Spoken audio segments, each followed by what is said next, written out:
everyone, Mama Micah here. Today is a very special video. This is about my day at PAX East 2016. I got to meet so many awesome people. This was my fourth time going to PAX East and this was the best one ever. And we'll get into all that. First things first, I start every PAX East shopping. Collectibles, figures, plush, t-shirts, they all sell out really fast at PAX. And I was there for Saturday, which is day 2 out of 3. And there were already things that had, sold out signs on them at different booths. I picked up a couple different things that I think are really cool and I can't wait to show them to you. Be sure to come back for my unboxing video that I should have up later in the week. That'll have all the things that I got so we can get a really good look at them. I cannot wait to put my new items on my shelves. So after I do some shopping, I like to walk around and see what indie games are out and just get a real feel for what's in the auditorium so I can figure out how to budget my time. I live about 2.5–3 hours away from the convention center, so I don't really stay over. I usually like to leave by around 5 o'clock or so. This year I left a little bit earlier, I left around 4:30, and it almost ruined my entire day. I'll tell you all about that. So I like to go around, see the indie games, and get a feel for what's out there so I can budget my time accordingly. My biggest disappointment was PlayStation VR. You had to make an appointment to go to the booth, and you had to download this app in order to get an appointment. When I walked by the booth, I said, this is great. There's like 4 empty spots here, and I see people trying the demos, and there's all these empty spots. And then I walk up to the line, and I asked the guy in charge, like, oh, how does this work? And he said, you download the app and make an appointment. So I download the app, and all the appointments are gone. They all say full. You just cannot make an appointment. And it really ticked me off because I kept walking by that booth throughout the day as I was going around the convention center, and I keep seeing empty spots, like people made an appointment and then didn't show up, or they found something better to do. And it was really frustrating to me because I was dying to try it. PlayStation VR is something I'm definitely going to get. There's no doubt in my mind I'm getting it. But I really wanted to try it now. I really wanted to see it. So I was extremely disappointed that I did not get to try that. But it's all in how they decided to do that system. I sincerely hope they don't do that again with anything in the future because it just didn't work. So as I'm walking around, I stumble into the Kind of Funny Live area, and I had no idea that it was going to be just right out on the show floor. I knew that they were going to do a live show, but I thought it was going to be in one of the conference rooms.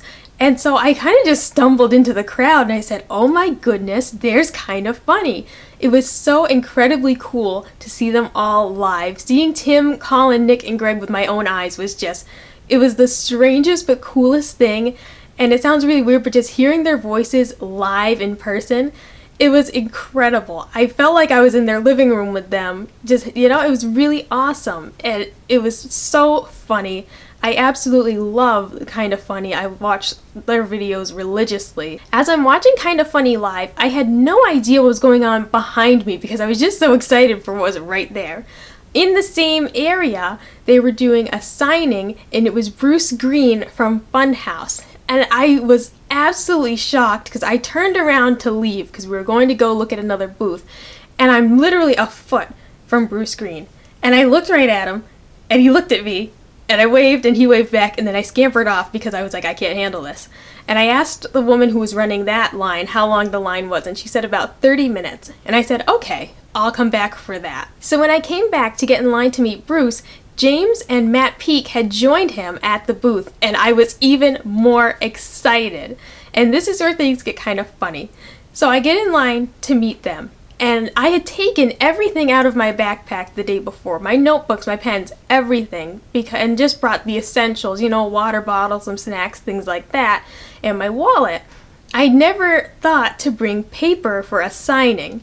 So all that I had was this paper plate that I had gotten from another booth. When I bought some toys, the guy threw this plate in with it, and I was like, all right, whatever, paper plate.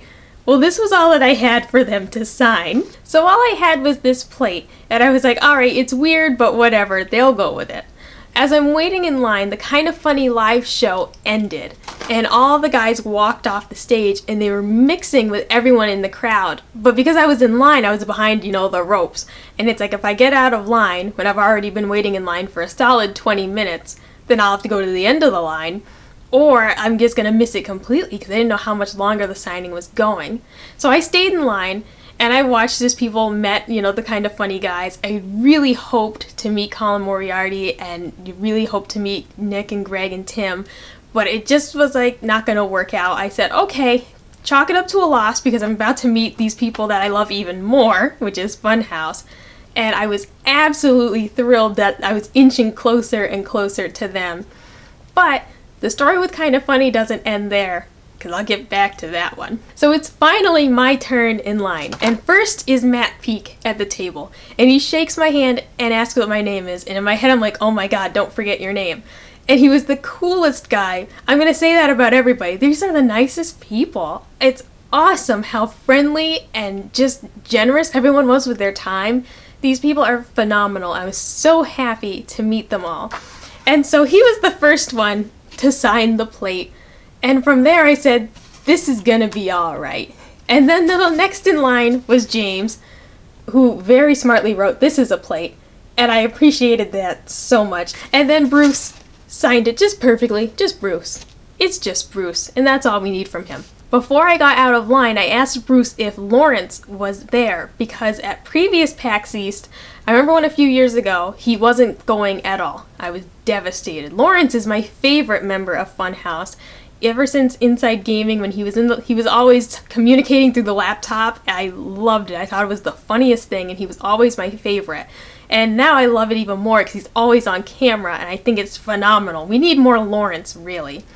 So I asked if Lawrence was there, and he said to come back around 4 o'clock and I should find him. And I said, Yahtzee, that's awesome. So I knew that I was going to go back to there around 4 o'clock, and I had some time to kill before that. So I decided I was going to go and get some lunch. My roommate and I are walking around. We're trying to figure out what we want to eat. There's different, if you've never been to PAX East, the food is kind of scattered to break up the lines. So there's a station that has coal sandwiches and nachos and basic things, fruit parfaits, snacks and chips. Then there'll be a station with a grill, and they'll be doing hot dogs and sausages. Then there'll be a station that's doing hamburgers and hot dogs and other things, grilled chicken sandwiches, stuff like that.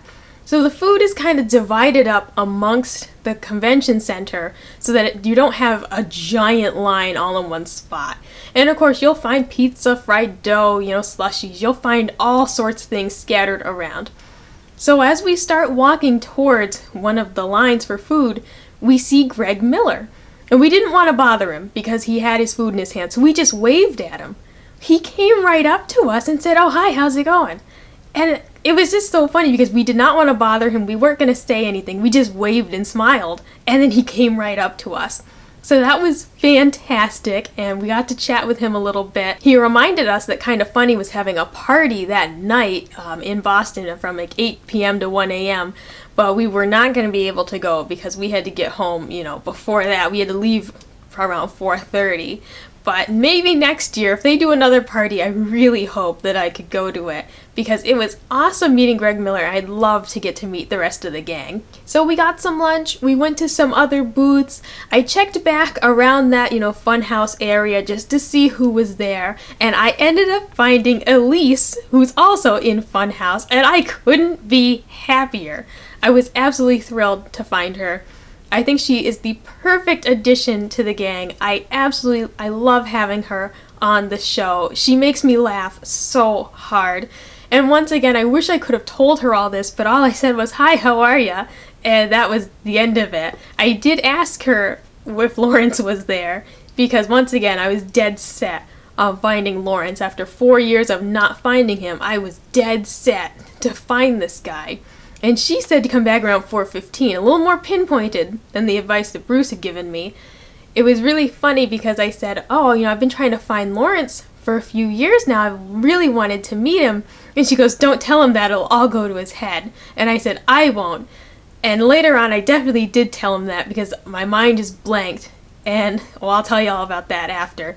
But she said, come back around 4:15 and you'll definitely have a Lawrence sighting. And I said, gotcha. Well, I didn't find Lawrence at first. I walked right in to Adam Kovic, and he was so nice. He was taking pictures with people before his signing even started. He couldn't sign anything, but he was more than happy to take pictures with people. And because I couldn't stay for the signing, I thought, awesome, I got to meet him. Once again, I said nothing except, hi, how are ya? But still, it was awesome to meet him. I'm sure everyone could tell how nervous I was. I'm just glad I wasn't, sweaty nervous. I was just normal nervous, not that level of like, hi, how are ya? I'm really sweaty, nice to meet ya. That didn't happen, and I was very happy about that. So now it's 4:25. I was supposed to be leaving at 4:30. My roommate and I are both just like, okay, I don't think we're gonna find him. And I knew that the signing was supposed to start in a few minutes, so even if we did find him, he'd be in a hurry. So I started to head for the exit. I don't get more than a few steps, and I see him. He's going right towards the area, and I locked eyes with him, and I said, oh my god, that's him. And so I kind of just like speed walked over to him, and I said, oh, I'm sorry, can I please, take a picture with you? And he was like, oh, I have a signing in a few minutes. And I said, oh, I can't go. I have to leave soon. I live about, 2.5, 3 hours away. And he was nice enough to take a picture with me. I felt like a total jerk asking because I knew he had a signing coming up. I knew he was in a hurry, but I just couldn't let the moment pass me by. For as nervous and as shy as I am, I just couldn't pass this up. I had to meet him finally. And I was so happy I did. I had the biggest smile on my face. It's probably my favorite picture of the whole day. Be sure to come back so you can see the items that I got at PAX this year. I'll have a video coming out soon doing an unboxing of those and showing all of those items. Let me know in the comments below, were you at PAX East and what was your favorite part of the convention? Like, comment, subscribe if you want to see more, and I'll see you next time. Bye!